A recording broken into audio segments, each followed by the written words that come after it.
Hi everyone, and I know these videos have been getting longer and longer, and I need to break them up into um, smaller chunks, I think. So I'm going to try and do that. I probably will fail. So let's just get that right out there. Um, uh, I'm responding, at least in part, to the posts this week and what was triggered in me by the posts. And one of the things I would like to talk about, because we got onto the subject of story and then science's story, I want to talk a lot more about science's story and relate more of my experience. But first, since we started out by talking about creation story, and then there were comments on the word meaning. Um, I want to talk about that, and this is a difficult subject for me to talk about meaning, but because we tend to take a very literal approach to that word meaning. So something means something, right? And usually we think in terms of language, right? So what I'm saying right now may hopefully have a specific meaning. But the word meaning can be taken in different ways. More in the sense of the word significance, right? So things are significant. A slightly different sense of the word meaning. And that takes us into the realm of the idea of signs and symbols, right? And for the rest of the journey, I think that concept or the idea or the experience of signs and symbols is going to be very significant, and it was very significant in our history. And I'll talk more about that in another video as we go forward. But so then to see things as symbolic, okay, and clearly, it's clearly. I now realize that there was a period in our history before the scientific revolution when the world was taken as symbolic, basically. So things that may have a sensual visual appearance actually have another impact on the mind, the consciousness. And so the symbol points to something else in consciousness. It's not, in other words, a thing is not just its physical appearance. It points beyond itself.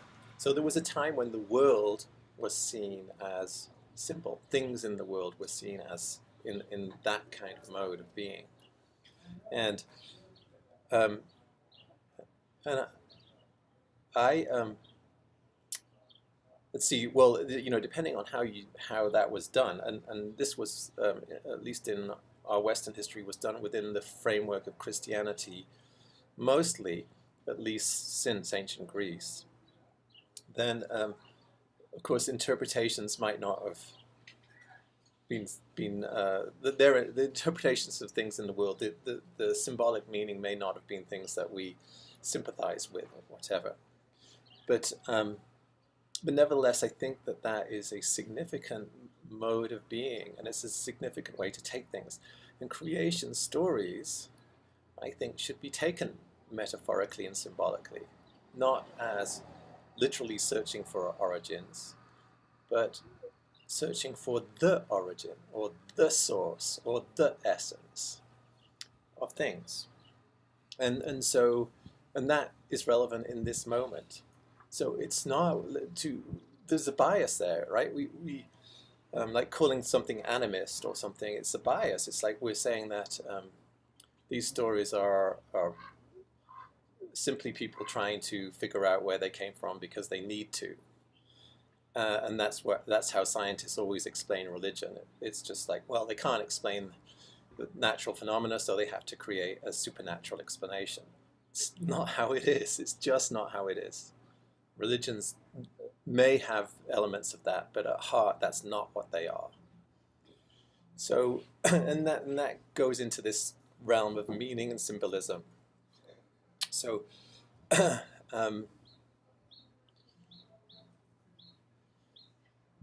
so creation stories are, for me,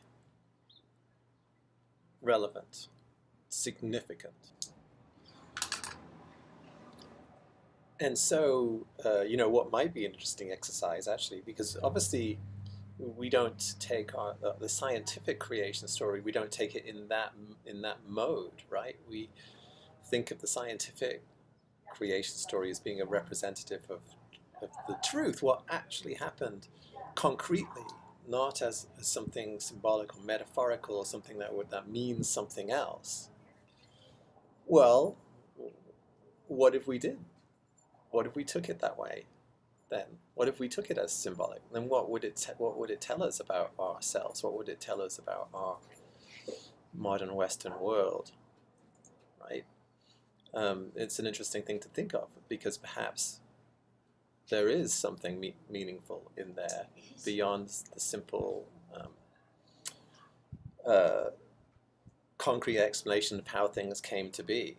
Perhaps it tells us something about ourselves, and that would be interesting to think about in that mode, because actually I'm pretty convinced that it probably does tell us something about ourselves, and as science does in general, the scientific view does in general, tells us something.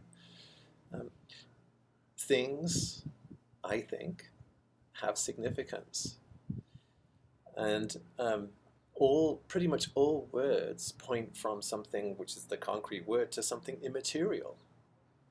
I mean, yes, I can use the word table, things like for things in this world, but the majority of words we use don't do that. They point to something in consciousness that we all understand.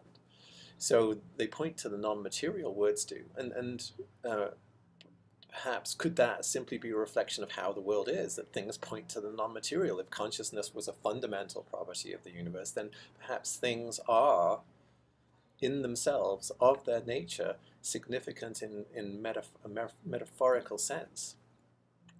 So, the world, can we allow for the world to be quite other than we've come to see it, based on the scientific what's happened since the scientific revolution, and all our views all our worldviews, the worldview that has come to dominate since then. So I'm trying to suggest another way of going at this creation story thing, and also another way of going at our creation story thing. Now, in our creation story, you saw that we get forced into the position of saying things are random very frequently. In other words, they just happened. It was a lucky break.